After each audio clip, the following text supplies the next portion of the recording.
Right. Good morning, folks. I'm Kim Smith, for those who haven't met me so far.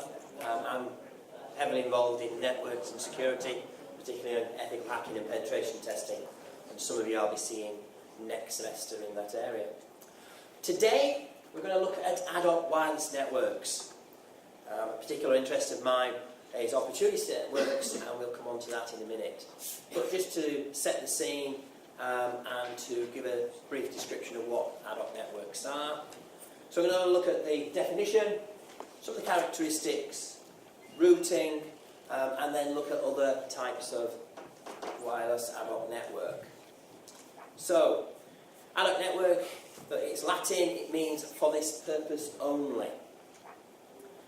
Collection of wireless mobile nodes, devices. You know, in your pocket you've got a mobile node, your mobile phone. Most of them now have the capability of doing Wi-Fi and doing ad-hoc networks even. They form a temporary network without using existing infrastructure. Designed for this case, this instance of communication. Also referred to as a ubiquitous type of computing, pervasive, invisible computing. You know, it's all around us. In the basic system, where you're using an infrastructure, you're looking for the wireless access points, you're communicating with them. This is the basic Wi-Fi setup that most of you will be using, whether it's here or at home. But what we're looking at with wireless ad hoc networks, we're looking at independent basic service set. So we're looking at devices connecting and communicating with each other. If you were sitting next to somebody with a laptop and you sent a message to that person, pointless, but if you did, it would have to go through the access point, through the system, and then come back down to the individual. In the case of an ad hoc system, it would go directly between the two devices. A lot more private, a lot more secure from that point of view. We refer to the two types as infrastructure and infrastructureless. Infrastructure, your standard process, which is what these wireless access points here, one at the front and one at the back in this room, along the corridors, etc., Unify is a infrastructure-based system. You connect through to it, it has all the wires, the gateways, it's got base stations, it's got access to the servers, it's even got access to the internet. Ad hoc, you're actually communicating with individuals. So you don't have all the process. So how things are done is different between the two of them. And we'll look at that, particularly with regard to routing, as we go on. Characteristics, no infrastructure, can be deployed quickly, can act as an extension of an existing network. What can happen, you could have a computer that's connected to the internet through the normal infrastructure system. Its wireless connection, however, is set to ad hoc and acting as a gateway to everyone else in the room. So if you want access to the internet, you communicate through that device into the internet. So it can be used in a lot of processes, often used for situations like search and rescue, where there's been a disaster, where there's no infrastructure anymore. This can then be used in that situation. Cost effective, you haven't got any other support. Nodes are dynamic, i.e. you move about, and that itself causes problems. As the topology of the network changes, it's not all just connected together, it's wherever individuals are. Each node, or each device, whether it's your mobile phone or your laptop, acts as both a router and a terminal. So if there's a message wanting to someone else, it could go through your device to that person that you are in contact with. Can be using normal Wi-Fi, can use Bluetooth. Was originally designed to work with the infrared. A lot of laptops always had an infrared port that would allow you to do this. The range was such that increasingly we don't actually provide those anymore, so you don't see that often. But it can be used in Bluetooth, which is shorter range than Wi-Fi. What we're talking about is like in a situation like here, where you wanted to communicate from one node to the other node, the nodes in between will act as routers, allowing the message to travel through to the other person. So you've got a routing process, multi-hop communication as it was referred to. Examples, classroom. You could have a setup of an ad hoc network across a group of students in this room, communicating, not going through infrastructure, private, you can even set your own security, without actually being monitored, without actually going through the main system. Would you want that? Maybe you would, depends on what you're doing. Large campuses, often for a meeting, setting everything up to be ad hoc, allowing files to be passed between each other, being able to just record what's going on within the meeting. Soldiers with wearable computers, shopping malls. You could be wandering around the mall and your device picks up a message to say it's 2 for 1 at Walkabout, or whatever else you're interested in. Disaster response. Okay, the main problem is routing, how you get from one to the other. Bandwidth constraints. Other resources, battery power. It's no good using your mobile device to do this, wandering around the shopping mall, and by the time you're halfway through the shopping trip, it's dead because it's being used so much, there's so much information gone through, so many messages coming up. Maybe you've got another use for these devices. Probably not making calls, probably more likely to make text, but hey, it's a device for communication. Doesn't necessarily have to be doing telephone calls, it would appear. You want it to be quick, so you've got to actually reduce the delay. You don't want it to take forever to get a message across the room to somebody else. So it has to be relatively quick. It has to be able to reconfigure because people move, devices change, and particular kinds of ad hoc network could be mobile, working in vehicles that are moving at speed. So the whole structure, the topology of the network, as it's referred to, is constantly changing. So you've got to constantly update how you're going to communicate. Problem with traditional algorithms, the algorithms that are connecting your devices through the infrastructure into the internet or to other devices, it can't cope with dynamic changes. Not very well. It's limited in performance because it's constantly updating. Every device is constantly updating where is everybody else. And in that situation, the network becomes overwhelmed with all these messages between each router saying, oh, this device has moved, it's no longer with me. Another one saying, it's now with me. That process can overwhelm the network. So you don't want that. So protocols that have been designed for the normal network system, the fixed network, are not used to infrequent changes.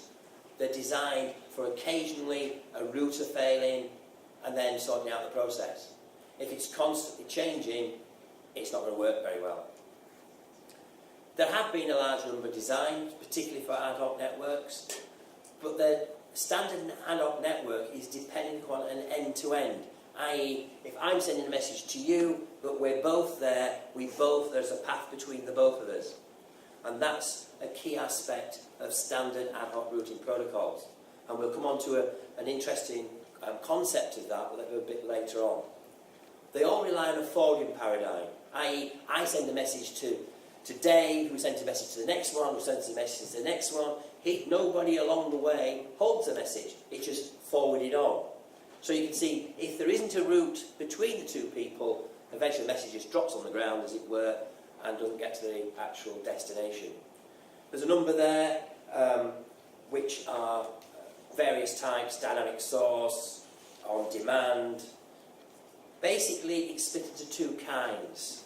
There's proactive protocols and reactive. So something like the on-demand type, they only respond when it's required. More like the dynamic sourcing, that will work out a route and will hold that route until it's needed again, and it will keep updating that. But AODV will actually only produce a route when it's needed. And it says there, AODV is only looking at the next hop, the next location. It's not bothered about how far it is away, just if I pass it today, it will get to the next one and so on. Whereas DSR wants to know the full path. In fact, when DSR is looking for a route, it will start. So in this instance, where S is the source and D is the destination, what it does is it sends a message initially, broadcasts it to those that are nearest. Each one of those broadcasts it to the ones near them, including where it came from, and so on until finally it meets where it needs to go. Obviously, M is not part of that link, so it carries on doing it even though we've actually achieved where we need to be. This is also a process that's referred to as epidemic, a bit like a disease. Starting one point, it spreads through everybody. So one person has a cold, and before you know it, everybody in the room's got it. Issues? Well, we've got to make sure that it runs in a distributed environment. That is, the environment is changing, the environment is large. Loop 3. If excuse me, a routing protocol gets into a loop, it just keeps in that loop. It doesn't kind of spread out, it doesn't sort itself out. So you've got to make sure that the routing algorithms don't generate loops. Otherwise you're dead, left in this little loop that goes on forever. It must be able to find multiple routes because, you know, I might be trying to talk to one person, but the route to them gets blocked, so I need to be able to have a different route. It must minimise overhead. When you actually look at that, what's happened is every device has spoken to every other device. So the overhead, i.e. the amount of network traffic, is substantial. So we don't really want that if we can help it. The mobile kind, magnet, is the mobile ad hoc. This is a special instance of ad hoc based more on vehicle movement. So it's designed for higher speed movement than just walking about. Normal ad hoc will work quite happily in personal devices, moving about at the speed you would walk. But then when you go into vehicles, you need something that's a little bit more sophisticated with protocols that can actually cope with high speed changes. Various versions designed for that. Opportunistic networks is yet another kind. If you consider the situation as we have now, and you're all connected with ad hoc, we can communicate with anyone. But if somebody moves and leaves the room, they are no longer within that. They can't be connected. They've gone out of range. So what happens is they're no longer part of it. Any messages for them, as it gets towards them, will be dropped. They wouldn't hear the message. In opportunistic networks, these are designed to cope with that intermittent connection-disconnection. You know, if that person came back in and reconnected to the network, the messages are gone, so they wouldn't even know a message had been sent to them. In an opportunistic network, they would. They're designed with a store carry forward paradigm, as we refer to it. So what happens is, I pass a message, that message gets passed and passed and passed, but everybody holds a copy of the message. And when they meet somebody, like somebody's left, and when they come back in, the first contact they make exchanges all those messages. So all the messages they've missed, they suddenly have. Now, when you actually consider it in that way, it gives you a lot of interesting possibilities. You know, going back to the thought of the shopping mall, if you have an opportunistic system, it would mean that once you've sent a message off to say, you know, 2 for 1 at walkabout, then that message stays with the people until it times out. You know, if it's for lunch and it's going to end at 1 o'clock, anybody coming into and connecting with anybody who's already there will get that message prior to that time that it ceases. So that they would then get the message and then would know that they just have to walk about and do whatever. So it gives you an opportunity because we're actually storing messages on individual devices. So we're now in a situation where even though we don't have the infrastructure, we don't have the servers that are causing storage, or providing storage to say, the actual individual devices now hold that information.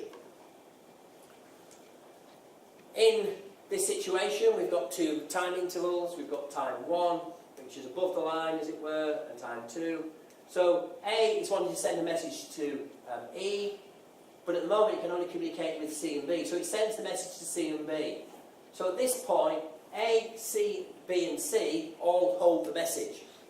But as time goes on, B moves away, C moves away, so they're no longer in contact. However, B has moved across and is now in contact with D. So the message it got here, it then passes to D. D then passes it to E, because that's in contact. And so you can see that in this scenario, disconnection is not a problem. You can still communicate. How's it used? Well, it's used in a lot of instances.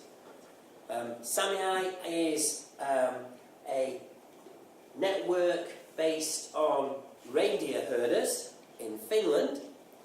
So if people in one herd, as they're moving their reindeer about, want to communicate with another, the messages are held, and as they come in contact, the messages are passed.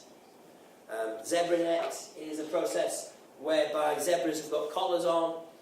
They're only small. They can only transmit a short distance. So what happens is they store the data. As they pass other zebras, they pick up messages, and then when the warden comes by in his Land Rover to pick up these messages, he only has to come near one zebra to get the information of the whole herd, because all the messages have come to one point, or to multiple points, whichever point he arrives at, he gets all the information. Interplanetary internet. This is an interesting one. NASA's one of the biggest users of opportunistic networks. At the moment, we have a comet with a lander on it. Okay, it's gone to sleep at the moment. Hopefully it's going to wake up again. But when it first landed, the capability of that lander wasn't to be able to transmit information back to the Earth. It could only transmit to its command module, which was orbiting the comet. So when it came into view, it could pass the information, and then the orbiter would disappear, and it would hold that information. When it had opportunity, line of sight towards the Earth, it would pass that information to the nearest satellite.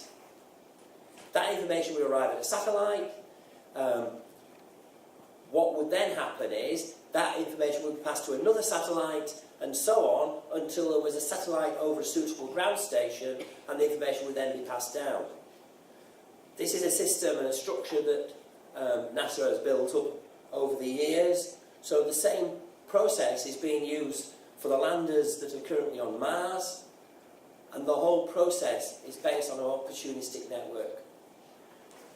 In addition, we've got Senwit, which is a search and rescue network, underwater sensor network, which is monitoring underwater processes, volcanic eruptions and what have you. That information is pulled together. Ships go above it and pull the information off. DACnet is being used in India for communication between villages. You've got to bear in mind, over here we're so used to the fact that we have communication wherever we go, and if we can't get communication on our phone, we're upset. But in places like India, where the country is so much bigger, villages are so much further apart, there isn't the infrastructure. So to communicate, the local bus that goes round twice a week, as it comes in, it picks up the messages that have been produced by the villagers, and then as it goes to the next village, it exchanges some, gets some more, and so on until it's done the circuit and messages are being passed. Oh, Mr. DieselNet over there. This is set up in Germany, where they were monitoring how passengers moved about using the bus system. So there's a lot of instances where it's currently being used, and these are growing. When we come to routing with opportunistic networks, there's two basic types. There's context oblivious and context aware. Okay, so in a situation where it's oblivious, i.e. there's no information, it just communicates. Whereas in context aware, it's based on something like mobility or social patterns. So when we look at the context oblivious, we're looking at flood-based, i.e. we're going to cover everybody. Hence, one of the key examples, main examples, is epidemic routing, where communication is over everything, but it's got a big overload. So it's a balance between the two. How we can keep the system running without contention, without congestion, but at the same time allowing us to do this. And that's why a lot of the context-aware protocols have come about. These are exploiting some form of information. You know, how the nodes move, history of their behaviour, social groups, who belongs to what social group, how often they have contact with that group. So you've got probabilistic routing protocol using history of encounters and transitivity. Yeah, okay, profit.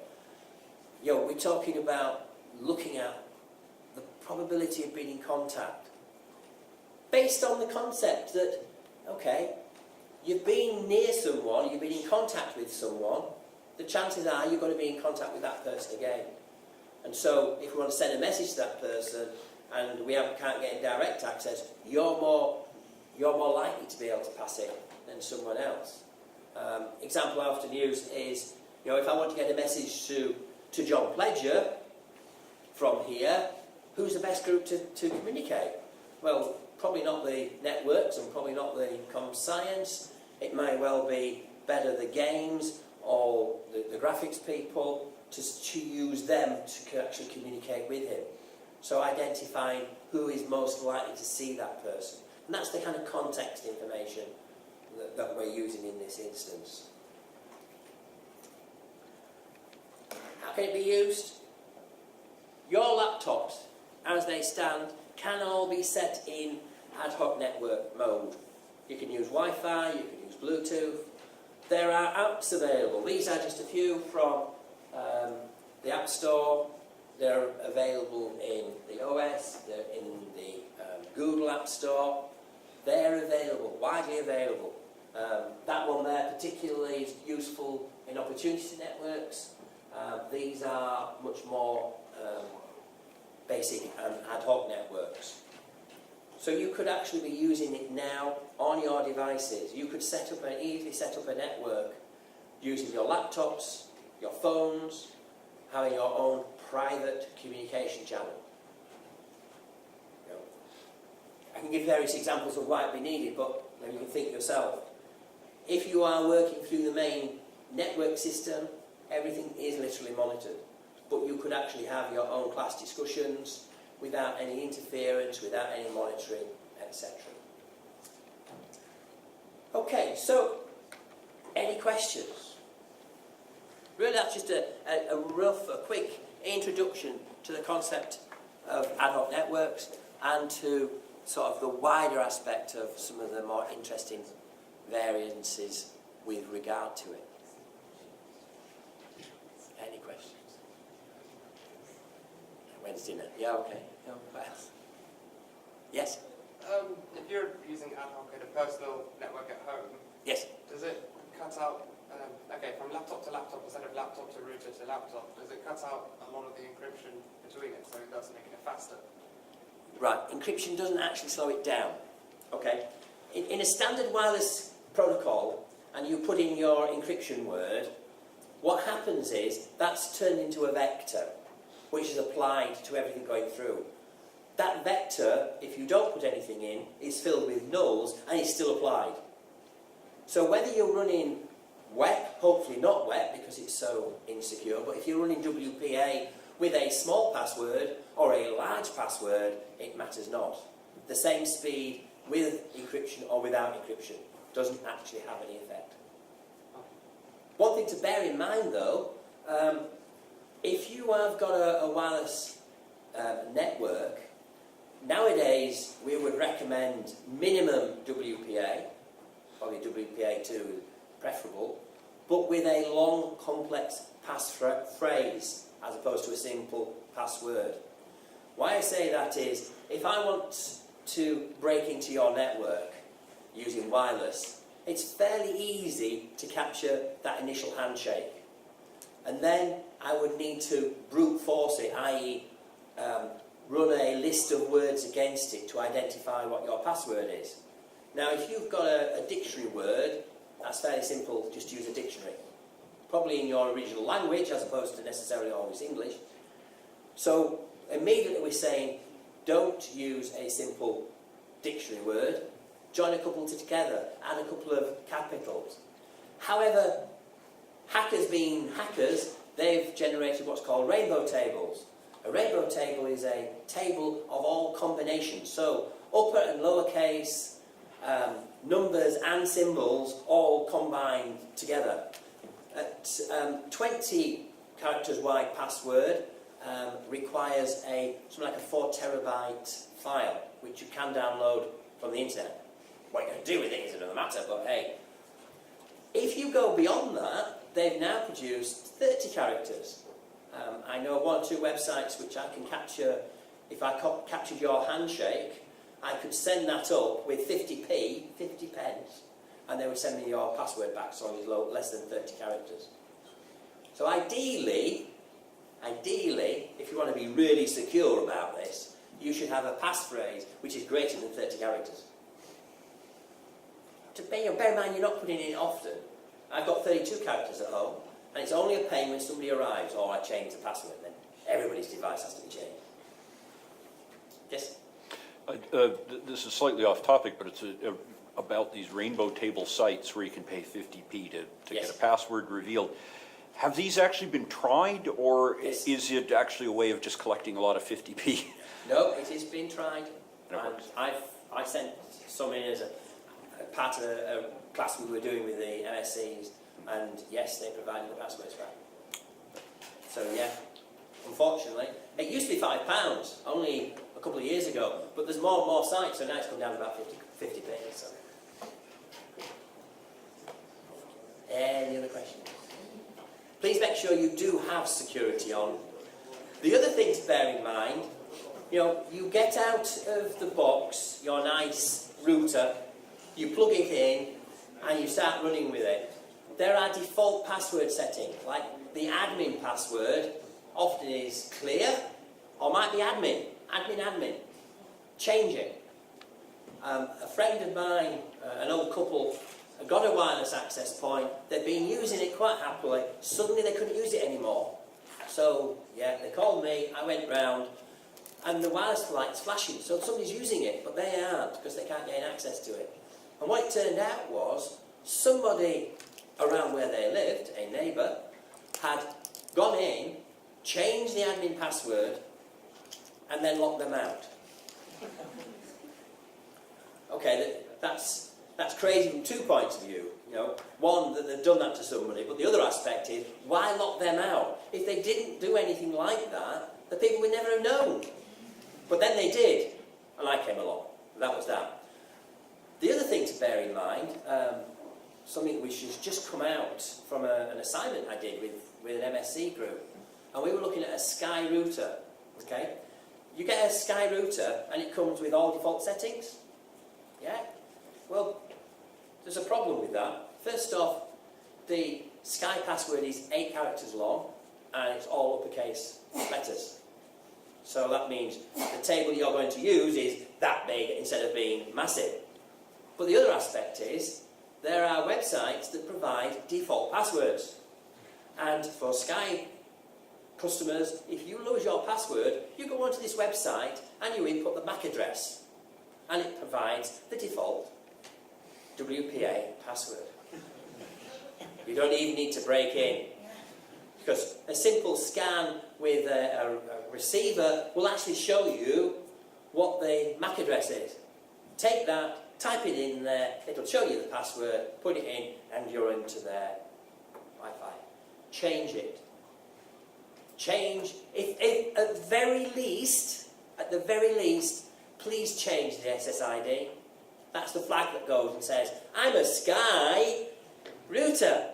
Change it, put your initials of your name in it, at least. It doesn't stop people from breaking in, but if a hacker comes along, or one of your colleagues who wants free Wi-Fi, if a hacker comes along, and he sees the SSID is Sky XYZ, he will take that, no problems. If he comes along and sees it's AKS, oh, I'm not going to even attempt it. When next door has got a Sky one, I'll go to that one. I'll do the easy one. Yeah? So at least change two things. One, the default admin password, and the other is the default SSID. Please change those, whatever you do, and run at least with WPA. Just make it a little bit more difficult. You've got to bear in mind that anybody trying to hack you will do the easiest one first. And if that happens to be your neighbour, at least it's not you. Okay? Any other questions?